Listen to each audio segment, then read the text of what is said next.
En el día de hoy vamos a hacer una ponencia sobre la genética de la personalidad. Mi grupo está conformado por Wendy Rivera, Paola Álvarez, Daniela Barroso, Lina Gil, María Auxiliadora Mendoza Ortega. La genética de la personalidad está clasificada por los rasgos de cada persona. Puede remontarse a la época del griego Hipócrates, donde definían a las personas cada una por sus rasgos que presentaban en ese momento. Estaban las personas felices, las personas apáticas, las personas temperamentales y las personas desdichadas. Esto se lo atribuían a los fluidos y a los humores corporales internos de cada uno. Luego encontramos una teoría muy sostenida que era donde nos describían a cada persona según su contextura corporal. Encontramos los endomórficos, que eran las personas gordas de una contextura más gruesa, donde sus rasgos específicos eran que eran personas relajadas, muy amorosas, muy sociables.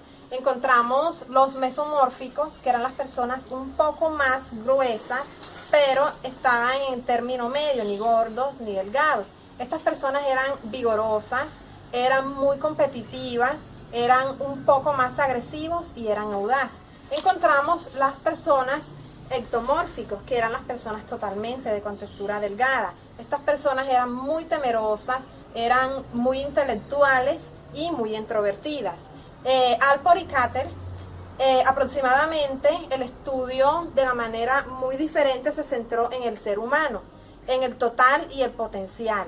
Ellos solo hablaban del innato crecimiento y la autorrealización. Para ellos eso era muy importante, tanto que se convirtió en uno de los psicólogos más importantes en el estudio de la personalidad. Apple cuestiona a Freud porque él no aceptaba la idea de que las fuerzas del inconsciente dominaran la personalidad. Esa teoría no encajaba con su punto de vista personal. Él sugirió que cada persona emocionalmente sana funcionaba de manera consciente y coherente en el estado en el que se encontraba. Pero porque Apple, en el caso de la conducta neurótica, era que podíamos asociar a las personas que estaban en ese momento con pensamientos irracionales. No necesariamente eran las mismas personas que estaban coherentes. Era como una mezcla de temperamentos. Si estaba mal, pensaba irracional, y si estaba bien, pensaba coherente. Y por eso él cuestionaba mucho a las teorías de Freud. Apple escribió que Con la teoría de Gordon-Allport define la autonomía funcional del propium como el nivel de autonomía funcional que se relaciona con nuestros valores, autoimagen y estilo de vida. El término empleado por Allport como propium es para referirse al yo mismo. Los motivos del propium son exclusivos del individuo. El yo determina cuáles son los motivos que mantendrá y cuáles descartará. Se retienen los motivos que mejoran nuestra autoestima y autoimagen. Por ejemplo, la motivación original para aprender una destreza como tocar el piano se vuelve luego un interés personal o de autoimagen. Cuando un niño es obligado a tomar lecciones de piano y a practicar, al adquirir la destreza, el niño se compromete con la práctica del piano. El motivo original, que es el temor de disgusto de los padres, desaparece y se toma la conducta de tocar el piano como una necesidad de autoimagen para el niño. El propium es un proceso de organización dividido en tres principios. Primero, organización del nivel de energía. Es como adquirimos nuevos motivos. Por ejemplo, cuando la gente se retira de su trabajo, dispone de tiempo y energía adicional para dirigir a nuevos intereses y actividades. Segundo, dominio de competencias. Los adultos maduros tienen la motivación para desempeñarse de mejor manera y con más eficiencia, dominando nuevas habilidades y aumentar su grado de capacidad. Tercero, establecimiento de patrones del propio. La persona se centra su esfuerzo por la coherencia e integración de la personalidad. Todos los conocimientos y lo que se percibe se ubica en la realidad del yo, manteniendo lo que realza la autoimagen propia y rechaza el resto. Allport advirtió que no todas las conductas y motivos podían ser explicados por estos principios. Algunas conductas como reflejos, la neurosis, las fijaciones y los comportamientos surgidos de pulsiones biológicas no están bajo el control de los motivos funcionalmente autónomos.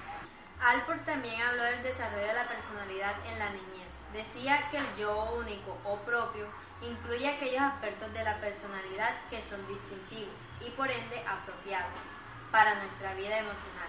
Esos aspectos son únicos para cada uno de nosotros y unen nuestras actitudes, percepciones e interacciones. Para el desarrollo del propio, Alport postuló 7 etapas. La primera, yo corporal, surge entre los 3 primeros años. En esta etapa, los niños adquieren conciencia de su propia existencia y distinguen su cuerpo de los objetos del entorno. Por ejemplo, los niños comienzan a distinguir entre sus propios dedos y objetos que agarran. Segunda etapa, identidad de sí mismo. Los niños se dan cuenta de la identidad y permanecen intactas a pesar de los cambios, es decir, los niños se dan cuenta de que siguen siendo los mismos a pesar de los cambios en su cuerpo y destrezas. También se fomenta cuando aprenden su nombre y se distinguen de otros. Tercero, autoestima. Se desarrolla cuando descubren que pueden lograr cosas por sí mismos y están motivados a contribuir, explorar y manipular objetos. Cuando los padres frustran esta etapa, el niño reemplaza sus sentimientos por humillación e ira. Extensión de sí mismo. Surge entre los 4 y 6 años. Los niños llegan a reconocer los objetos y las personas que los rodean. Autoimagen. Los niños desarrollan una imagen de sí mismos y a partir de la interacción con los padres. Sexta, la etapa del sí mismo. Ocurre entre los 6 y los 12 años de vida, cuando los niños se dan cuenta de que pueden aplicar la razón y la lógica para resolver problemas de la vida cotidiana. El esfuerzo del propio. Es cuando los adolescentes comienzan a formular planes y metas para el futuro. Hasta que lo hacen, su sentido del yo o sí mismo permanecerá incompleto. Alport también habló de la personalidad adulta saludable, que cambia de ser un organismo dominado por la biología en la infancia a un organismo psicológico maduro en la adultez. Nominó 6 aspectos. El adulto maduro extiende su sentido de sí mismo a la gente y actividades distintas del yo. El adulto maduro se relaciona de manera cálida con otras personas y exhibe la intimidad, compasión y tolerancia. La autoaceptación del adulto maduro lo ayuda a lograr seguridad emocional. Sostiene a una percepción realista de la vida y desarrolla destrezas personales y hace un compromiso con algún tipo de trabajo. Tiene un sentido de humor y autoobjetivación, una comprensión o idea acerca de sí mismo. Adopta una filosofía unificadora de la vida, la cual es responsable de distinguir la personalidad a metas futuras. Sobre Cattell. Nació el 20 de marzo de 1905 en Inglaterra y murió el 2 de febrero de 1908 en Estados Unidos. Fue un psicólogo británico más famoso e influyente del siglo XX. A partir de 1941 comienza a estudiar medidas para la personalidad y la inteligencia. Él define que la personalidad es una predicción de lo que una persona hará en una situación determinada. Cattell elaboró una teoría factorial de la personalidad, que es un procedimiento estadístico que permite identificar los focos de covariación existentes en un conjunto de elementos. Teoría de los rasgos. Según Cattell, los rasgos son el elemento estructural básico de la personalidad. Rasgos temperamentales.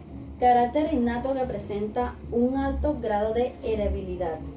Rasgos actitudinales o de actividad, referidos a la habilidad del sujeto para afrontar y superar situaciones complejas. Rasgos dinámicos. Alude al aspecto motivacional de la conducta. Según lo planteado por Cattell, existen 3 modalidades para analizar, indagar y evaluar la personalidad mediante datos L, que se refieren a los rasgos de la vida. Datos Q se refieren a los cuestionarios que brindan información sobre la persona y los datos T son los referidos a las pruebas objetivas que se le administran a los sujetos. Según lo planteado por Cattell, existen 3 modalidades para analizar, indagar y evaluar la personalidad mediante datos L, que se refieren a los rasgos de la vida. Datos Q se refieren a los cuestionarios que brindan información sobre la persona y los datos T son los referidos a las pruebas objetivas que se le administran a los sujetos. Marcela Costa y hoy vengo a hablarles de Hans Eysenck. ¿Quién es Hans Eysenck? Bueno, Hans es un psicólogo británico, el cual nace en Berlín, en Alemania, en 1916 y luego emigró a Inglaterra en 1934. Bueno, en el curso de una larga y productiva carrera, Hans publica aproximadamente 75 libros, entre ellos algunos de divulgación general y más de 700 artículos. Él también desarrolló algunas herramientas para la evaluación de la personalidad, incluyendo el inventario de personalidad de Eysenck. El resultado de sus esfuerzos es una teoría de la personalidad basada en 3 dimensiones, las cuales se pueden definir como combinaciones de rasgos o factores, pero pues también podemos hablar de las 3 dimensiones como superfactores. Estas 3 dimensiones de la personalidad son las siguientes: extraversión frente a introversión, neuroticismo frente a estabilidad emocional y psicoticismo frente a control de impulsos. En la extraversión es probable que a partir de su experiencia Hans describa con precisión a los extravertidos y los introvertidos. Los primeros pues se orientan al mundo exterior y prefieren la compañía de otras personas, pero también pueden ser sociables, impulsivos, asertivos y hasta dominantes, siendo que los segundos son todo lo opuesto. En el neuroticismo, Hans decía que los neuróticos se caracterizaban por ser ansiosos, depresivos, tensos, irracionales, malhumorados y hasta podían tener baja autoestima y ser propensos a sentimientos de culpa. Bueno, él sugirió que el neuroticismo en gran medida es heredado, es un producto de la genética más que del aprendizaje o de la experiencia. Y bueno, finalmente pasando al psicoticismo, él decía que las personas con una puntuación elevada de psicoticismo pueden ser personas agresivas, antisociales, duras, frías, egocéntricas y hasta crueles y hostiles con las necesidades y sentimientos de las demás personas. Y paradójicamente hasta pueden ser muy creativas. Mencionamos que Cattell clasificó algunos factores de personalidad como rasgos de temperamento, aquellos rasgos que describen el estilo general del nivel emocional de nuestra conducta.